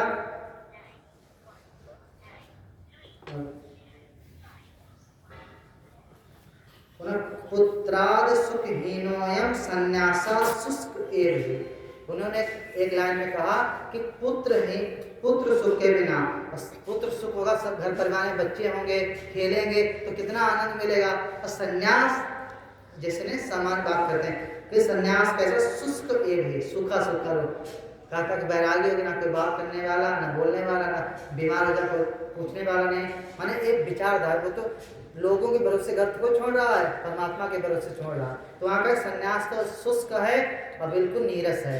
जब तक मैं गृहस्थ में हम नहीं जाएंगे, गृहस्थ में तो थे ही, जब तक हम अपने बच्चे का मुख नहीं देखेंगे तब तक जो हमें आनंद मिलेगा वो नहीं मिलेगा। उन्होंने विस्तार से ज्ञान का उपदेश भी करते हैं। तो उन्होंने कहा कि एक लाइन में कहा आत्मदेव ने, यदि तुम हमें पुत्र होने का आशीर्वाद नहीं दोगे तो एक घटना हम नहीं करेंगे। क्या करेंगे कि हम तुम्हारे सामने पत्थर पर सर पटक पटक के मर जाएंगे, परंतु हम जाएंगे नहीं घर वापस यहाँ से। तो ब्राह्मण देव को सन्यासी महात्मा ने सोचा कि तो दोस्त लग जाके ब्राह्मण है कैसा भी है, और जिद पकड़ लिया। और हमने देख लिया भविष्यवाणी, मान भविष्य इसका देख रहे कि नहीं हो सकता है, लगता कुछ विधि का खेल है, कुछ होना चाहता होगा, कुछ घटनाएं। जब उसने बहुत जिद किया तब उन्होंने एक फल दिया और कहा कि अपनी पत्नी को दे देना जाके, वो गर्भवती होगी, इससे पुत्र होगा, पर एक कंडीशन ने संत लोग कहते हैं कोई भी होता विधि निषेध का, किस कंडीशन का कि शौच सत्य दया और थोड़ा अनुष्ठान या पवित्रता, इस तरीके का अपनी पत्नी से बोलना, थोड़ा परहेज करे, थोड़ा नियम संयम करे और इस फल को खाएगी, इससे गर्भवती होगी और आपको पुत्र की प्राप्ति होगी। जब उन्होंने दे दिया तो बहुत प्रसन्न हो जाते हैं, घर आते हैं। हम लोग देखते हैं जब उन्होंने अपनी पत्नी को दिया, रख लिया उसने। यहाँ पर एक घटना होती कि वो इतने जल्दबाजी में थे, यहाँ पर इस घटना से बताते हैं। देखो उनको दिया और कहीं पूजा या कहीं लगा हुआ कार्यक्रम, तो फिर चले जाते हैं, सामने खिलाते भी नहीं, या मानो उनके जीवन में इतनी व्यस्तता होती है वो शायद ही वहाँ से दूसरे कार्य के लिए निकल जाते हैं। इतना देखे बता के उससे बताया भी ऐसा ऐसा नियम पालन करना पड़ेगा, इस तरीके से उन्होंने देखे। तो धुंधली जो नहीं थी, धुंधली उसका नाम था, तो माइंड अपना लगाया उसने कहा कि फल तो है, ठीक है, अच्छी बात है, पुत्र भी है। उसने अपने मन में ये लगाया कि हमने सुना है, परिवार में थे, समाज में थे, तो कहा कि जब पुत्र होता है तो पेट बढ़ता है, गर्भावस्था का दुख मिलता है और बहुत सी यातनाएं मिलती हैं। तो इसलिए उसने विचार किया कि अपनी एक सखी को बुला लेती है, ताकि हम तो इसको ग्रहण नहीं करेंगे। कुछ दिनों के बाद उसके मन में एक आइडिया और भी आता। उसकी सखी जो सहेली थी उसने कहा कि संत ने दिया है, हो सकता सत्य भी हो, पर हम तो नहीं खाएंगे। पर उसने उस फल को जाके, इस फल की परीक्षा हो जाए, तो उसने उसके घर में गाय नहीं थी, उसको खिला देती है।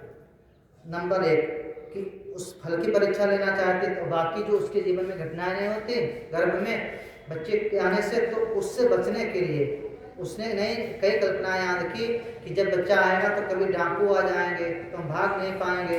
बहुत से कहते हैं कई बार बच्चा होता है तो पेट में अटक जाता है। सुखदेव मुनि का नाम लिया कि बहुत सी घटना कई बार बच्चे अब माँ को बचाना पड़ता। इस तरीके से उसके मन में नेगेटिव भावनाएं ही आ रही थी, पॉजिटिव एक भी भावना नहीं सोचती है। और सबसे बड़ी बात कहा कि बहुत ही दुख है, उसने एक शब्द प्रयोग कर दिया, समझ जाओ कि सबसे अच्छा हम जानते वही देवियाँ सुखी हैं जो बांझ हैं और जो विधवा हैं। हमें लगता है जो माँ बनने का जो सुख है देवियों का वो सबसे ही निरर्थक है, हम ऐसे ही आनंद में हैं। उसका अपना जीवन जीने वाले थे। खिला तो दिया पर छुपा के रखा था। सहेली से चर्चा हुई और मानसिक विचार उत्पन्न हुए, फल तो उसको कुछ समय के बाद, इसमें आता इस घटना लिखी है कि 2-4 दिन के या 10-15 दिन के बाद उसकी एक बहन थी छोटी, वो उसके पास आती है। उसने पूरी सब जो घटना हुई थी सब बता दिया, कहा कि पति देव ने खिला तो दिया पर कुछ समय के बाद पता चलेगा तो हम क्या करेंगे। तो उसने अपनी राय दिया कि हम तो गर्भवती हैं, हमारा बच्चा जब होगा तो हम आपको दे देंगे और आप हमारे पति को थोड़ा सा धन दे देना। दूसरा कहा कि तब तक आप नाटक करते रहो।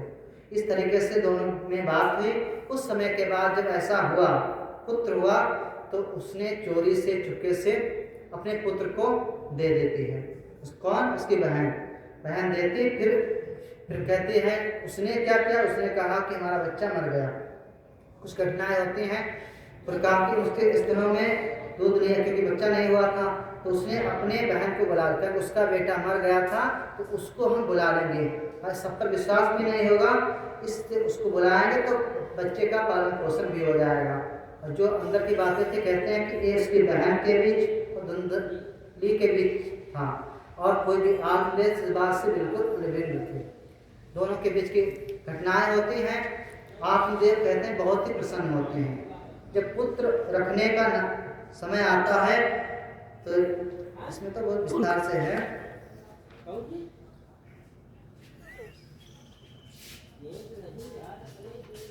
तो यहाँ गुरुदेव कहते हैं, संत लोग सुनाते हुए प्यार से कि धुंधली ने आत्मदेव सोचे कि हमारा नाम तो आत्मदेव है, तो बड़े प्यार से इसका नाम रामदेव, कृष्णदेव, विष्णुदेव, कुछ भी अच्छा नाम रख सकते थे। जब उन्होंने कहा कि ब्राह्मण थे, अच्छा अनुष्ठान किया, आयोजन किया, सब कुछ, तो नाम रखने की बारी आई तो जैसे समाज की स्त्रियाँ नहीं बोलते, उन्होंने कहा कि हम कष्ट सहें, हम सारी यात्राएं सहें हम, और नाम तुम रखो अपने नाम से, तो ये नहीं होगा कि हमारा नाम तुम्हारे नाम से नाम नहीं रखा जाएगा।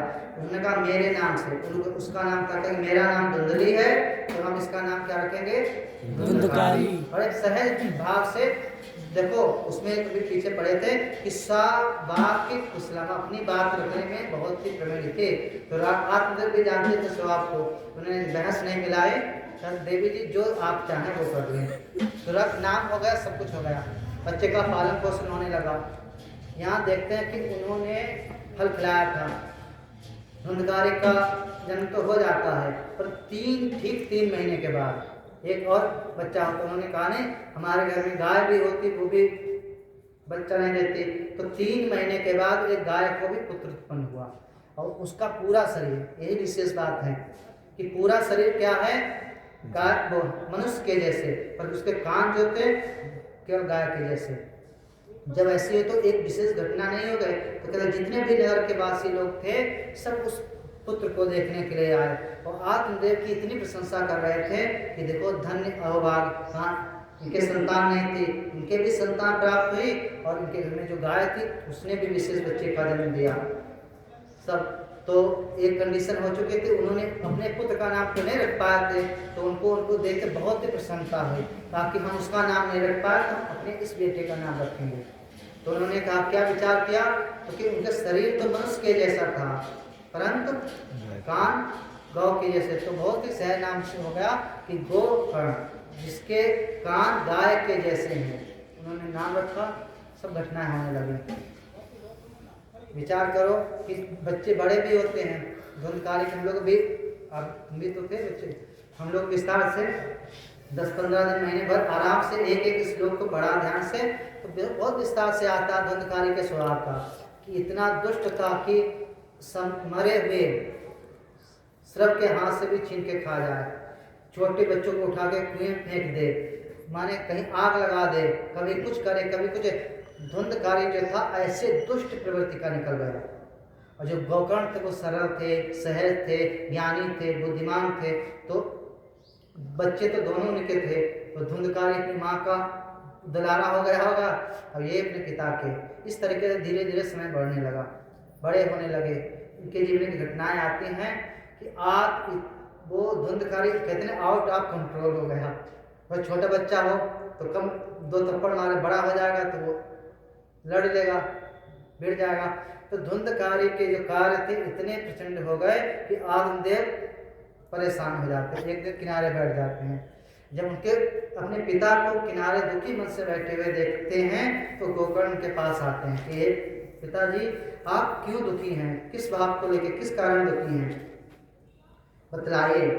उन्होंने बड़े प्यार से कहा कि हे बेटा, हमने सोचा था हमारा बेटा होगा, संतान होगी तो हमें आनंद मिलेगा, सुख मिलेगा, परंतु ये तो हमारे दुख का कारण बन गया। तब जब उनको दुखी मन से हुआ तो गोकर्ण ने कुछ ज्ञान की बातें बताई। कौन सी ज्ञान की बातें? गोकर्ण कौन है? संत के आशीर्वाद से आए हैं, जो अभी कहते हैं, पढ़ेंगे दोनों हम लोग पढ़ते हैं, अपने अंत से पढ़ेंगे। तो जो उपदेश सन्यासी ने दिया था, कहते हैं शब्दों का एक फिर हो जाता, सिद्धांत क्या है? एक है।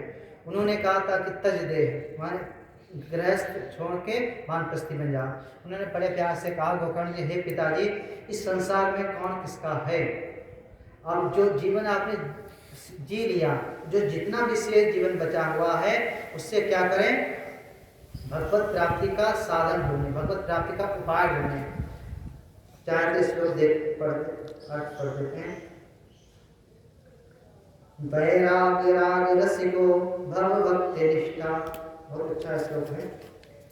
कहा कि इस संसार में पिताजी को सीधे शब्दों में उपदेश किया कि ये हड्डी, शरीर, मांस, रुधिर, इस सबको जीव जो ने मैं मान करके मोहित होता रहता। सबसे बड़ी समस्या ये नहीं है, घर तो दूर है, सबसे बड़ा जो अपना शरीर नहीं है, इसमें जो अपनी अहंता, ममता, मोह जो आसक्त है, इससे ऊपर उठे। तो उन्होंने क्या पुत्र है, क्या स्त्री है, अपना ना माने। माना क्या है? व्यवहारिक है, भगवान का दिया हुआ है, सब कुछ है। इस संसार को क्षण भंगुर, इस संसार को राधे क्षण भंगुर ही देखें। कैसे देखेंगे? ज्ञान की दृष्टि से। असंग शस्त्रेण दृढ़ेन चित्वा, कि एक ही उपाय है असंगता रूपी। शास्त्र कहता कि छोड़ना नहीं है, मन से थोड़ा विलग हो जा। तो कहा उन्होंने ऐसे कि वैराग राग रस का, वैराग रूपी रस में डूब जाओ, और भव भक्ति निष्ठा, और भगवान की भक्ति में निष्ठा बनाओ, इसी से आपका कल्याण होगा। भाई घर छोड़ दे, परिवार छोड़ दे, सब कुछ छोड़ दे, फिर करें क्या? कुछ बन जाता है। अगले श्लोक में धर्मम भजस्सु सततम तज लोक धर्मा, कि क्या करें? धर्म का पालन करें सतत। कितनी देर करेंगे? सतत।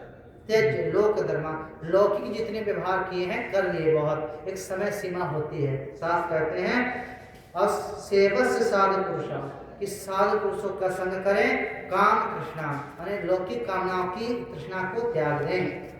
अन्न से दोष गुण चिंतन, हम लोग पढ़े थे। तो कहा कि क्या करें? इस श्लोक को थोड़ा विचार करें, तो कितना मार्मिक है। जितने श्लोक हैं 2-3, और उन्होंने उपदेश बहुत कम से कम में और ज़्यादा से ज़्यादा बात बता दी कि शरीर की ममता से दूर उठो, पुत्र परिवार से थोड़ा ऊपर उठो, धन संपत्ति से थोड़ा अलग उठ जाओ, और वैराग रूपी निष्ठा को प्रबल करो। कहा कि कैसे करें? कि संत का संग करो। कई बार फिर समय आ गया तो बोलना पड़ता है।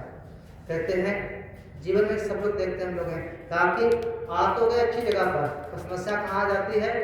यहाँ के अन्न से दोष गुण चिंतन, कि अन्न के दोष और गुणों का चिंतन ना करें, और तभी हम और सेवा कथा से निरंतर अपनी उन्नति करें। इस तरीके से उन्होंने उपदेश करते हैं और कहते हैं कि हे पिताजी, एक ही उपाय है आपका, आप वानप्रस्थी बन के भगवान की किसी आश्रम में जाएं, किसी संत की शरण में जाएं, और जो जितना भी शेष जीवन द्वारा बचा हुआ है उसको परम कल्याण कर लें। यहाँ पर देखते हैं कि जब ये पुत्र हुआ होगा तो 10-12-15 साल तो लगे होंगे, 15 साल भी मान लो।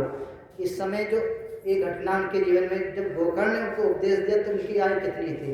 शास्त्र कहता है कि इस समय इनकी आयु 60 वर्ष प्लस 60 प्लस हो गई थी। तो जब उन्होंने दिया तो इतनी उम्र के बाद उन्होंने जैसे उनके बेटे ने बताया था चले गए। इसमें एक चीज़ और लिखी है, उन्होंने वानप्रस्थ जीवन को स्वीकार किया और भागवत के 10वें स्कंद का पाठ करके जितना शेष जीवन बचा था नित्य नित्य पाठ करके भजन कीर्तन जो भी किया अपने को परम धाम को चले जाते हैं। नंबर 1। दूसरा कहते हैं वहाँ धृतराष्ट्र का एक आगे आएगा, उन्होंने भी वानप्रस्थी होके इसी 10वें स्कंद का पाठ करके जीवन को। अब 2 बातें हो गई। देखो धुंधली की धुंधकारी कथा इसको पूरा करना है। यहाँ देखते हैं कि पिताजी तो जंगल चले गए और ये गोकर्ण जो थे संत स्वभाव के थे, वो ना अच्छा कहते थे ना बुरा कहते थे। उन्होंने वहाँ से निकल के तीर्थ यात्रा निकल जाते हैं। अब कौन बच्चा? धुंधकारी और धुंधली। अब वो दुष्ट था, वो तो शौक बिगड़ गए, कामनाएं बिगड़ गई, तो खूब माँ को परेशान करता था। धन जितना था लूट लूट के बर्बाद कर रहा था। एक दिन उसने अपनी माँ से जितना भी उसको बाहरी संपत्ति दिखाई देती थी लेता था, कई बार नहीं मांगते थे तो पूछता नहीं था, बेच देता। घर की सारी संपत्ति उसने बेच दिया, माने अपने सुख के लिए, अपनी कामनाओं की पूर्ति के लिए। एक दिन अपनी माँ के पास जाता, बड़े प्यार से पूछता कि हे माँ कुछ पैसा लाइए। जब नहीं देती तो बहुत मारता है, तो हर माँ बाप होते कुछ छुपा के रखते हैं। तो बताया कि यहाँ कहीं गड़ा है और उसको खोद लो। और बीच बीच में माँ को पीटता रहता था और बहुत दुखी होके एक दिन उनकी माँ को भगाया नहीं था, एक दिन रात में जाके किसी कुएं में जाके मर जाते, माने उनकी ऐसी गति होती है धुंधली की।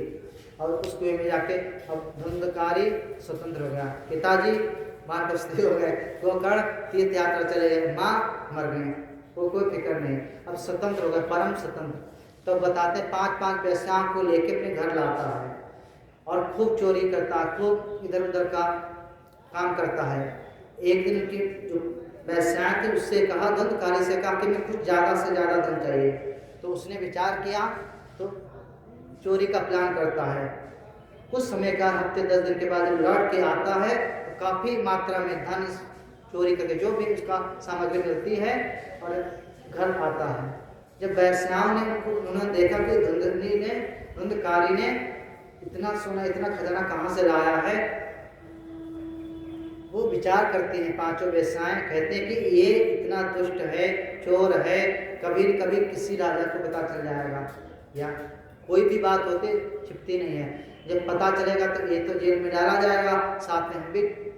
और सबसे बड़ी बात है कि इतना धन इकट्ठा करके लाया है, ऐसा हो सकता है दोबारा चोरी ना कर पाए। तो उनके मन में एक प्लान आता है कि इसको मार देते हैं और जितना धन लूट के लाया इसको हम लोग के लेके कहीं चले जाएंगे, इतने में हमारा गुजारा हो जाएगा। ऐसा विचार करके इसको रात में बहुत विस्तार से आया, इसमें लिखना पढ़ेंगे हम लोग कभी। तो कहते रस्सी में बांध के चारपाई में मारते हैं, डंडे से हर तरीके से मारते हैं, गर्म आग को उसके मुंह में डालते हैं, तब भी वो मरता नहीं है। बड़ी कठिनाई से उसको मारती हैं, उसके प्राण छोड़ जाते हैं। उसको छिपाने के लिए कहीं जाके गड्ढे में गड्ढा खोद कर बंद कर देती है। मैं छिप गया कि माने जब कोई चीज़ ओपन होगी तो उनको भी तो सज़ा मिलेगी, एक मर्डर केस हो गया। तो उन्होंने इस तरीके से रातों रात प्लान करके उसको मार के गाड़ देती हैं। और उन्होंने विचार किया कि सब लोगों ने विचार किया यदि कोई पूछे तो क्या बताएंगे हम लोग। तो उन्होंने कहा कि यही बताएंगे कि हमारे पतिदेव कहीं विदेश गए हैं, साल भर के बाद आएंगे, अब कि वो खूब अधिक से अधिक धन लेके आएंगे, उससे हमारा क्या होगा, उन्हें व्यापार के उद्देश्य से गए, इतना समझ सकते हैं। ऐसा कह के कुछ समय के बाद वो वैसा भी वहाँ से भाग जाती हैं। कुछ समय के बाद लोगों ने सोचा कि 10-15 दिन, महीने 15 थोड़े दिन विचार किया, जब नहीं दिखाई देता है तो समझ आता है कि वो स्त्रियां भी भाग गई हैं और धुंधकारी भी नहीं दिखाई दे रहा है, तो लगता है कि वो मर गया है, पर पता नहीं चला कैसे मरा, क्या हुआ। लोगों के मन में निश्चय होगा कि ये इसकी मृत्यु हो चुकी है। इस तरीके से वहाँ पर वातावरण गोकर्ण क्या थे तीर्थ यात्रा में, तो वहाँ पर उन्होंने विचार किया कि हमारा भाई मर गया, तो उन्होंने गया तीर्थ के तरफ थे, तो उन्होंने उसका श्राद्ध पितृ जो तर्पण होता कर देते हैं। कुछ समय के बाद वापस आते हैं, घर आते हैं अपने, उन्होंने दिन में नहीं रात में आते, सोचते हैं कि किसी भाई गोकर्ण थे धार्मिक स्वभाव के व्यक्ति थे, जब अपने घर में शाम के समय आते, अगर दिन में आते तो सब लोग अपने घर में स्थान दे देते रुकने के लिए, पर वो शाम के समय आते हैं, सूर्यास्त के समय चुपके से अपने घर में आते हैं, आसन लगाते, लेट जाते हैं अपना घर अपना घर। जब लेट जाते हैं तो उस समय वो जो धुंधकारी था नए नए कभी भैंसा बन जाता है, कभी कुछ राक्षस बन जाता है, कभी नई नई आवाज़ें निकालता है और गोकर्ण के सामने आता है। तो गोकर्ण तो धार्मिक स्वभाव के थे, वो विचलित नहीं होते हैं और उससे कहते तू कौन है, देव है, गंधर्व है, राक्षस है, प्रेत है, कौन है, तू अपना परिचय दे। उसने कहा कि वो रोने लगता है, रोने का प्रेत होता तो उसके लिए शक्ति तो नहीं बोलने की, कुछ भी कहने की, तो कुछ कहना चाहता पर कह नहीं पाता। तो धार्मिक उन्होंने एक मंत्र लिया, उस पर छिड़कते हैं तो वो बोलता है और रोने लगता बड़ी तेजी से। वो कहता भाई मैं तो तुम्हारा भाई हूँ धुंधकारी। जब रोता है तो जैसे रोता तो उसने कहा अरे, तो उन्होंने कहा हमने तो तुम्हारा तर्पण कर दिया है, तुम मुक्त नहीं हुए। तो कहा कि भाई हमने इतने पाप किए हैं, इतने पाप किए हैं, इसमें लिखा इस पर कि सैकड़ों बार अगर तुम गया में श्राद्ध करोगे जाके तब भी हम मुक्त नहीं होंगे। तब उनको टेंशन, थोड़ा विचार करते हैं कि अरे इतनी बार हमने शास्त्रों में पढ़ा है कि मुक्त हो जाते हैं। उन्होंने विचार किया ऐसा है, ठीक है आप जहाँ रह रहे विश्राम करो, हम भी विश्राम कर सुबह बात करते हैं, सुबह देखते हैं। जब सुबह होता सब गांव के लोग आते, गोकर्ण आ गए, विद्वानों से जो रातें घटना हुई थी सब लोगों के सामने रखते हैं। जब रखते हैं तो सारे विद्वानों ने सारे इसमें लिखा कि सारे ग्रंथ पढ़ते हैं, कोई पद्म पुराण, कोई महाभारत, कोई कहीं कहीं सब देखते हैं, पर ताकि इस जीव की ऐसी अवस्था में मुक्ति नहीं हो रही तो क्या उपाय है। तो कुछ विद्वानों ने कहा कि एक उपाय है, आप थोड़ा अपनी शक्ति से सूर्यदेव को जल करो, आत्मा नहीं हम लोग जब चढ़ाते हैं तो उस तरीके से तो बताते हैं। आकाशवाणी हुई, उनके मन में सहज की प्रेरणा हुई कि इसको भागवत कथा सुनाओ, भागवत कथा सुनाओ, इसी से इसकी मुक्ति हो सकती है। तो उन्होंने गोकर्ण ने सोचा कि ठीक है, एक वहाँ ब्राह्मण श्रेष्ठ उनको यजमान बनाया गया, व्यासपीठ बना, पंडाल बना, जो भी उनका था सुनाने लगे। प्रेत भी एक, जब कथा प्रारंभ होती तो प्रेत भी एक बांस होता है, उसके लिए आसन कहाँ लगाते प्रेत के लिए, तो वो सोचता है कि कहाँ, कहते हैं इसमें लिखा है स्पष्ट रूप से कि वो गाड़ा नहीं गया था, वो सहज कहीं लगा था, उसी के लिए हम लोग भागवत की कथा करते तो लगाते हैं उस धुंधकारी को श्रोता मान के। तो उन्होंने लगा, तो प्रेत ने सोचा कि कहीं नहीं कहीं कुछ था, तो एक बांस दिखाई दे तो उसी में अंदर चला जाता है। और पहले दिन कथा विराम देती है तो एक गांठ फट जाती है, दूसरे दिन दूसरी, इस दिन 7 दिनों तक भागवत कथा सुनाएंगे। और 7 दिन के बाद माने 7वें दिन विश्राम जब लेती है धुंधकारी दिव्य रूप में प्रकट हो जाता है और अपने भाई के सामने प्रार्थना करता है। क्या प्रार्थना करता है कि हे भाई, आपकी कृपा से क्या हुआ कि हमको इस प्रेत योनि से मुक्ति मिल गई, और आप बहुत ही हमारे लिए सौभाग्य का बात है। इस तरीके से जब वो प्रकट होता है दिव्य रूप में आता है, तो सबसे विचित्र बात ये घटना हम लोग देखते हैं। धुंधकारी अपने स्वरूप में आता तो उस समय एक विमान आता है, विमान आते ही गोकर्ण सब लोग देखते हैं, सबके सामने प्रकट होता है। किसके लिए आया था विमान? धुंधकारी के लिए विराजमान किया कि आइए, तुमने भागवत कथा सुनी है और आपके लिए विमान आया है। जब सुनते हैं, जब ऐसी घटना सबके सामने, वो करें आप प्रत्यक्ष नहीं थे, सबके सामने प्रत्यक्ष है, चाहे गोकर्ण हो, चाहे के श्रोता लोग, तो विद्वान हो, तो वो असली रूप में आता है। जैसे उन्होंने पूछा, एक क्वेश्चन बन गया, क्योंकि विस्तार में इसी प्रश्न को हम लोग विराम देंगे 10 मिनट के अंदर। तो उन्होंने गोकर्ण एक बात पूछी बड़े प्यार से, किससे? पार्षदों से, भगवान के जो आए पार्षद, उनसे कहा कि हे, कथा तो इतने लोगों ने सुनी, तुमने एक ही विमान क्यों लाया? तो इसमें थोड़ा उन्होंने कहा कि कथा तो बहुत लोगों ने सुनी, परंतु जिस भाव से इसने धुंधकारी ने सुनी, इस भाव से किसी ने सुनी। हम लोग सोचते थे देखो सत्संग हो गया और कहा कि जितना देखो धुंधकारी क्यों सुन रहा था, विस्तार से बड़े प्रेत योनि में था, कहता था कितनी यातनाएं मिल रही थी, कैसे बाहर निकले, कैसे उसे मुक्ति मिले, उसके अंदर जितनी तड़प थी उतना किसी के अंदर तड़प नहीं थी। वो जो हो रहा था जितना कुछ यहाँ पर धुंधकारी समझ रहा था ये सब हमारे लिए ही हो रहा है। मन लगा कर सुना। हाँ पूरा जब सुना तो अपने अपने स्वरूप में आ जाता पूरा निष्ठा से, माने एक सेकंड भी मन इधर उधर नहीं गया उसका, पूरा जितना भी उसकी बुद्धि ने एकाग्र किया जो भी सूक्ष्म शरीर में था। ताकि सुना तो सभी लोग एक सरल तरीके से समझे, श्रवण मनन निधिध्यासन, जैसे अर्जुन ने सुनते सुनते ही प्राप्त कर लिया ज्ञान, मुक्त हो गए। से बोधक से आता है, आगे हम लोग देखेंगे कि उन्होंने अर्जुन ने कुछ किया नहीं, भगवान ने कहा कि करो महात्मा के बाद जाओ ज्ञान प्राप्त करो, कुछ नहीं किया। उस सुनते सुनते अर्जुन क्या होता है अपने स्वरूप में आ जाता है। ऐसे धुंधकारी का आता, किसने सुना भी मनन भी किया और जीवन में धारण भी कर लिया। कैसे किया वो हम लोग विचार करेंगे संतों के माध्यम से। अगर ये जितने लोग सुने थे, एक तो ठीक है उसका स्वरूप दूसरा था, तुम्हारा स्वरूप दूसरा है। हम लोग स्थूल सूक्ष्म और कारण तीनों शरीर में उपस्थित हैं भी, स्थूल शरीर से बैठे हुए हैं, सूक्ष्म शरीर अंदर है, कारण शरीर दोनों का वो है। तो कहते हैं कि शरीर से सुन तो लिया इंद्रियों से, पर जो सूक्ष्म है अंतःकरण है उससे मनन नहीं किया।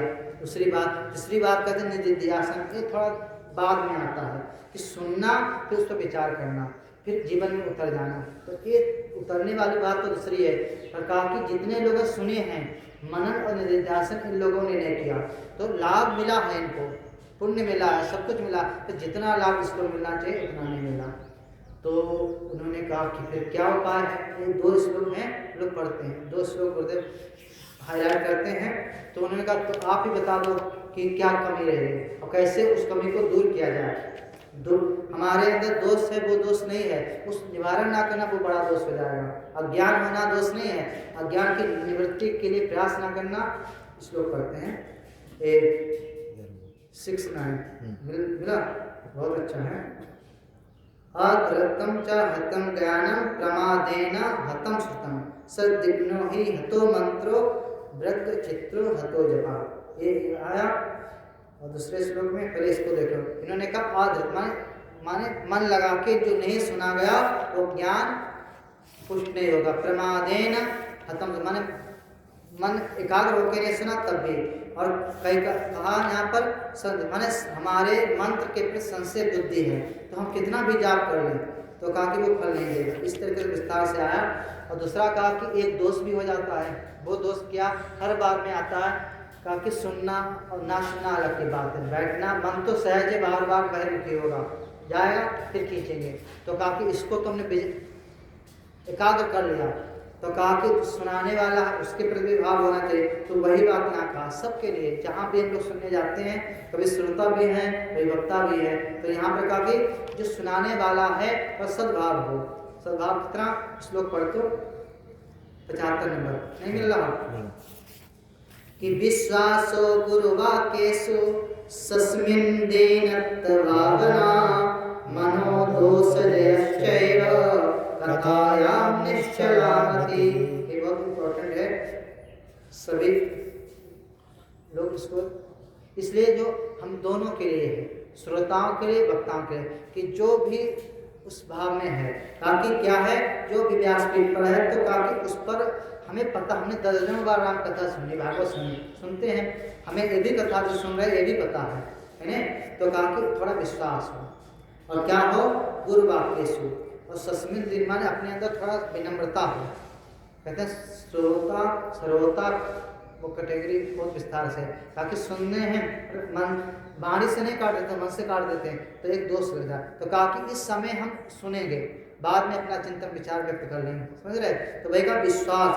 दूसरा कहा कि ये तो सामने वाले के प्रति हो गए, पर अंदर अपने मन में भी होना चाहिए कि मनो दोष जय। मन दोष वही कि हमारा मन भी एकाग्र है, बुद्धि भी एकाग्र है और शरीर भी शांत रहे।